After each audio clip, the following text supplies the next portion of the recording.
పాత్రిక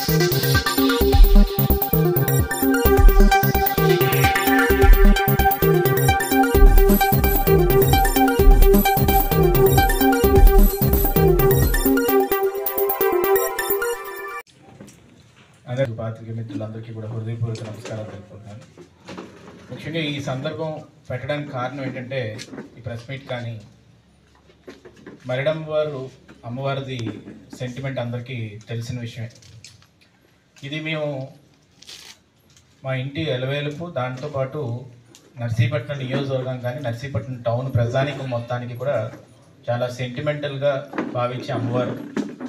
దానికి నూకలం పండుగ కానీ మరిడం పండుగ కానీ మేము ఎక్కడున్నా కానీ, ఏ ప్రాంతంలో ఉన్నా కానీ, మా కుటుంబ సభ్యులు కానీ, ఊర్లో ఉన్న వాళ్ళు జనాభాకు సంబంధించిన కుటుంబ సభ్యులు కానీ అందరూ కూడా విచ్చేసి అమ్మవారి దర్శనం చేసుకొని వెళ్తారు.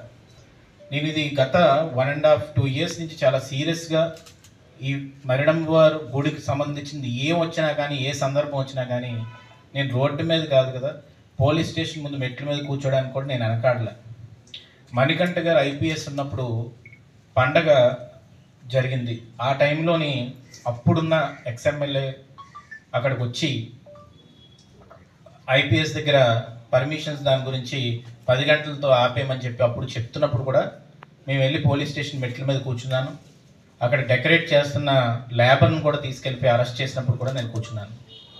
ఆ పండగప్పుడు ఆభరణాలు మరిడమ్మవారి తీసుకురాకపోతే నేను గుడి దగ్గరికి వెళ్ళి కమిటీ సభ్యులందరినీ నిల్చోబెట్టి అక్కడ ప్రెస్ మీట్ పెట్టి గుడి దగ్గర అమ్మవారికి క్షమించమని అడిగి అక్కడ దండం పెట్టుకొని అమ్మవారి విగ్రహం దగ్గర నేను నించొని అమ్మవారికి సంబంధించిన ఆభరణాలు ఇంకా రాలేదు, ఈ పండగ ఆభరణాలు లేకుండా అమ్మవారికి జరుగుతుందేమో చాలా నేను రిక్వెస్ట్ చేసి నేను అడుగుతున్నాను. ఎమ్మెల్యే అప్పుడున్న XMLA వ్యక్తిని కానీ అందరినీ కూడా నేను అడగడం జరిగింది డైరెక్ట్ లైవ్లోని.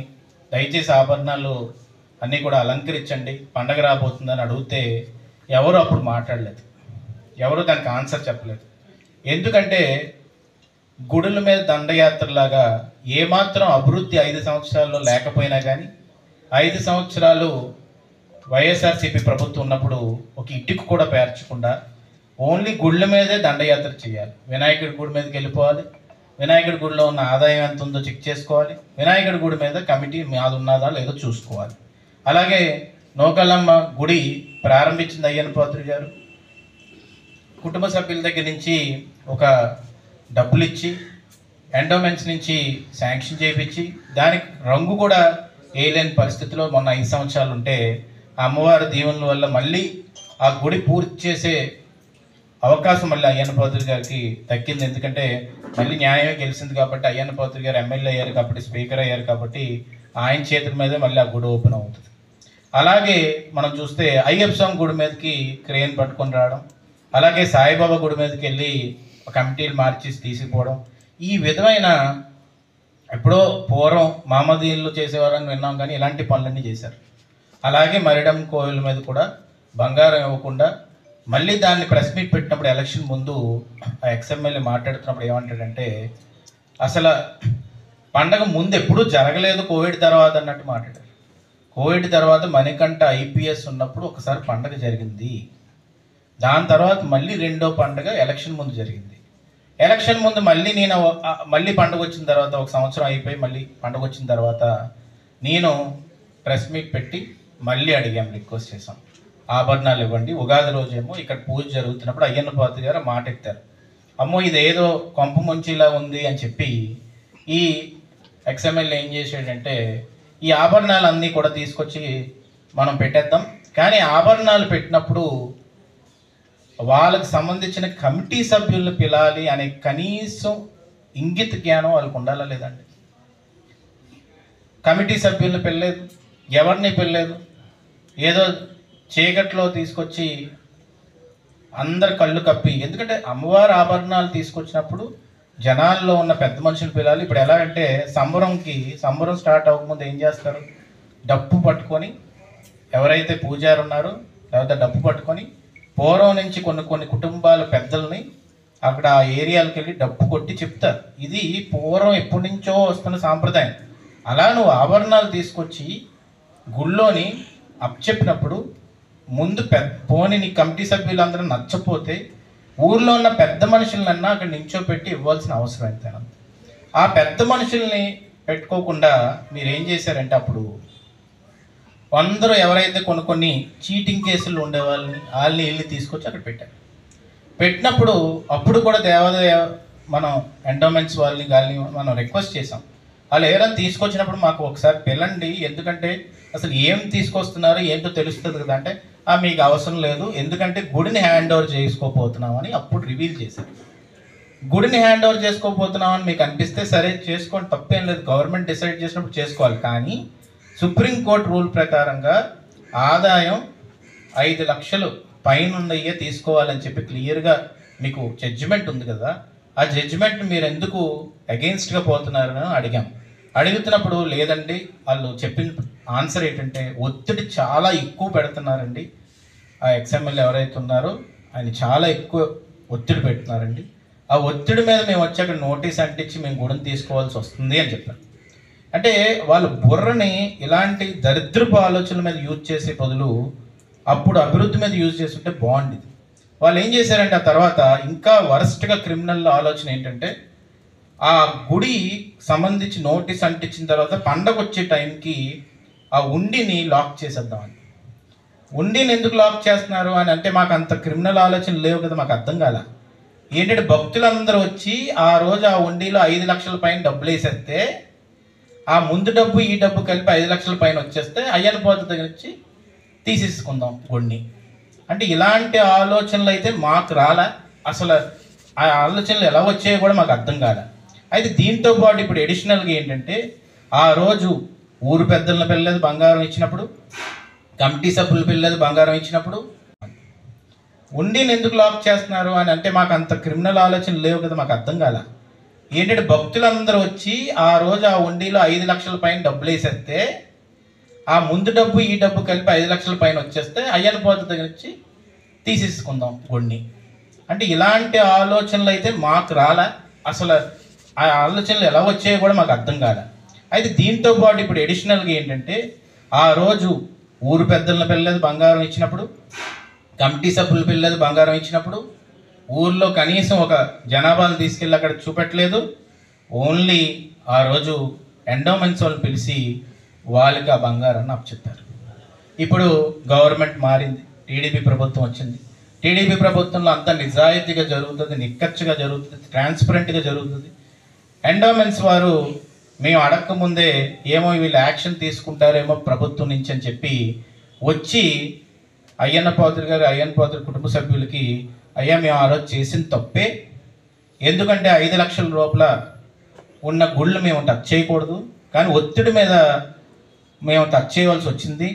ఆ రోజు ఆదాయం చెక్ చేస్తే కూడా అంత లేదు, కానీ లాక్ చేయమని చెప్పారు. అందుకు వాళ్ళు ఇచ్చిన బంగారాన్ని ఒకసారి అందరి ముందు మీ ముందు తీసుకొస్తామని చెప్పేసి వాళ్ళు తీసుకురావడం జరిగింది. మేడం వచ్చారు ఎండోమెంట్స్ దగ్గర నుంచి. మేడం వచ్చి కమిషనర్ ఆఫీస్ నుంచి రావడం జరిగింది.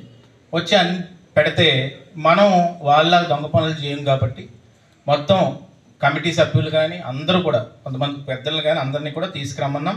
అలాగే ఆ ఎండోమెంట్స్ వారిని మేము కోరింది ఏంటంటే ఏమన్నా కానీ మీరు ఈ నగల్ని టెస్ట్ చేయాలన్నా ఏం చేయాలన్నా కానీ లోకల్గా ఉన్న వ్యక్తినే పెట్టండి. ఏదో బయట నుంచి అనకాపల్లి నుంచో లేకపోతే వైజాగ్ నుంచో మీకు తేవద్దు. ఎందుకంటే మాకు లోకల్గా ఉంటే తను కూడా ఐ విట్నెస్ ఉంటాడు, సాక్షి ఉంటుంది కాబట్టి మాకు అప్పచెప్పే ముందు వాళ్ళని కూడా తీసుకురండి అంటే లోకల్ బంగారం షాప్ నుంచే వాళ్ళు తీసుకురావడం జరిగింది. తీసుకొచ్చిన తర్వాత తను ఆ టెస్ట్ చేస్తున్నప్పుడు దాంట్లో ఏదైతే ఆ రోజు అప్పచెప్పినప్పుడు మీరు కరెక్ట్గా విజువల్ కానీ ఒకసారి గుర్తుపెట్టుకుంటే ఆ విజువల్ కూడా మీకు మేము పంపిస్తాం. ఆ విజువల్లో ఏంటంటే చాలా సోకాల్డ్ నాయకులు ఎవరైతే వచ్చి ఆ రోజు బంగారాన్ని అప్పచెప్పారో, ఇదిగో ఇంత బంగారాన్ని అప్పచెప్తున్నామని ఇంత హారాలు పట్టుకొని అందరి ముందు ప్రదర్శించారో ఆ హారం డూప్లికేట్ అయింది. మిగతా బంగారంలోని కొన్ని మిస్ అవ్వడం, డూప్లికేషన్ ఉన్నాయి. ఇది చూసి ఆ మేడంకి ఇంకా అక్కడికే ఇంకా ఒక పెద్ద బండరాయి వచ్చి ఆయన నెత్తి మీద పడినట్టు అయిపోయింది. వెంటనే భయపడి ఏం చేసిందంటే ఆయన చేత 2-3 సార్లు టెస్ట్ చేయించింది. టెస్ట్ చేయించినా కూడా ఆయన క్లియరే చెప్పాడు ఇది గిల్ట్ నగలని. చెప్పిన వెంటనే మొత్తం అంతా మళ్ళీ బాక్స్లో పెట్టుకొని తీసుకెళ్ళిపోయినా. మళ్ళీ వస్తానండి అని చెప్పి. సో ఇది మొత్తం చూస్తే నాకు ఎంత బాధ అనిపిస్తుందంటే, ఏదో చాలా చాలా సులువుగా తీసుకుంటున్నారు, చాలా చిన్నగా తీసుకుంటున్నారు. అమ్మవారంటే చిన్న విషయం కాదు, మీకు మళ్ళీ మళ్ళీ చెప్తున్నాను. అందుకు నేను కోరుతుంది ఏంటంటే, ఎండోమెంట్స్ డిపార్ట్మెంట్ వాళ్ళని, పోలీసు వారిని నేను కోరుతుంది ఏంటంటే, ఇది జరిగి ఇన్ని రోజులైందని మీకు తెలుసు. గవర్నమెంట్ తరపు నుంచి స్పీకర్ గారు కూడా రిక్వెస్ట్ చేశారు, దీని మీద కొంచెం ఎంక్వైరీ చేయండి అని చెప్పి. దీని మీద ఎంక్వైరీ చేసి అసలు ఎన్ని రోజుల నుంచి బంగారం ఎక్కడుంది, అసలు కమిటీ సభ్యులు కానోళ్ళు ఎందుకు బంగారం అప్పచెప్పడానికి ఇక్కడికి గుడి దగ్గరికి కొంతమందికి రావడం జరిగింది, దాంట్లో ఎందుకు ఇన్వాల్వ్ అయ్యారు, దీంట్లో ఏం జరిగింది, ఎవరు ఈ గిల్ట్ నగర్ని పెట్టడం జరిగింది, అసలు ఈవోకి అప్పచెప్పిన తర్వాత ఈవో ఆ నగలు మొత్తం ఎక్కడ పెట్టాడు, ఏ ఆఫీసులో ఉన్నాయి, వాళ్ళు చెప్పడం బట్టి నాకు ఎంఆర్ఓ ఆఫీసులో ఉన్నాయని చెప్తున్నారు. వాళ్ళు అక్కడ ఆఫీసులో ఉన్నప్పుడు అప్పటి నుంచి తీయపోతే ఇప్పుడు సడన్గా బయటకు వచ్చిన తర్వాత దాంట్లో గిల్ట్ నగలు ఎందుకు బయటపడ్డాయి? కాబట్టి ఇది క్లియర్గా మనం చూడవలసిన అవసరం ఉందండి. దీంట్లో కూడా చేస్తే ఆ రోజు టెస్ట్ చేశారండి.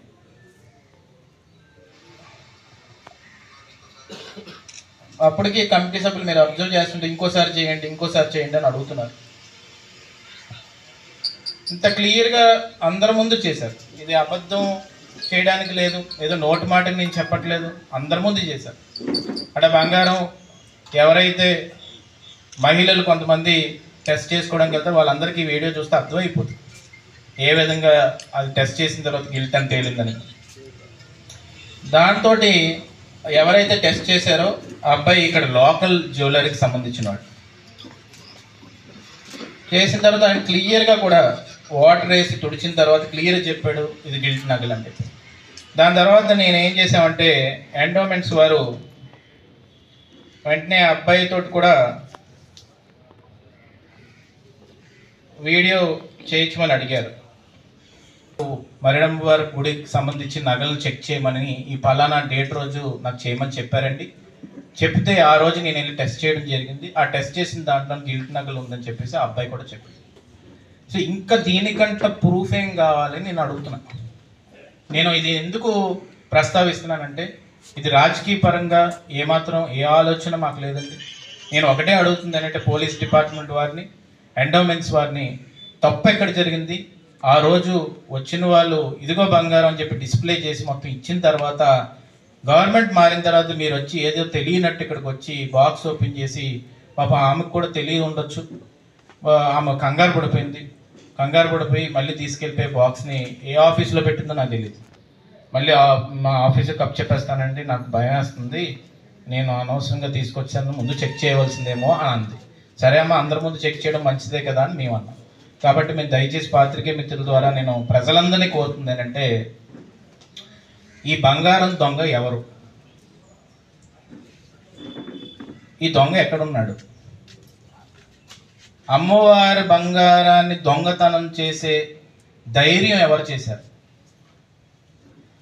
ఎందుకు సుమారుగా 2 సంవత్సరాలు 3 సంవత్సరాల పైన ఈ బంగారం ఎక్కడ దాచారు, ఏం జరిగింది, అసలు అమ్మవారి బంగారం మీద కూడా తినాలని ఆలోచించే